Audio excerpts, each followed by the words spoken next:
ज्या पद्धतीमध्ये stand up comedian Kunal कामरा यांनी राज्याचे माजी मुख्यमंत्री व आताचे उपमुख्यमंत्री एकनाथ शिंदे यांच्यावरती व्यंग कविता केली होती, ते प्रकरण आपल्याला सर्वांना माहिती आहे. याबाबतीत माननीय प्रवीण दरेकर साहेबांनी विशेष हक्क समितीकडे त्याची तक्रार नोंदवली होती. त्यानुसार 2 ते 3 वेळा कुमार कामरा यांची हिअरिंग झाली.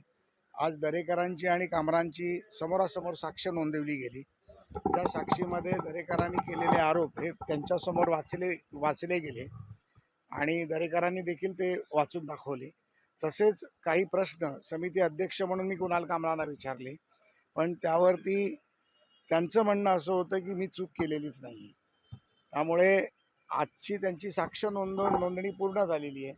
सदर प्रकरणामध्ये सुषमा अंधारेंना देखील नोटीस बजावली होती, परंतु त्यांची तब्येत खराब असल्याचं त्यांनी पत्र पाठवलं आणि ते हॉस्पिटलमध्ये ॲडमिट आहे, त्याचं देखील त्यांनी पत्र पाठवल्यामुळे त्यांची आज साक्ष नोंदवली गेली नाही.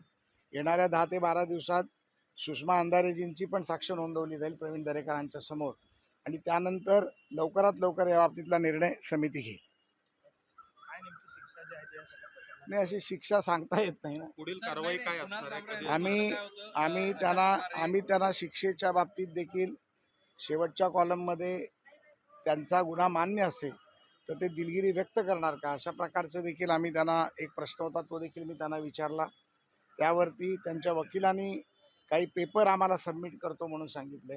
आता त्यांचे पेपर काय सबमिट होतात ते त्याबाबतीत काय म्हणतात ते ऐकून मगच समिती योग्य तो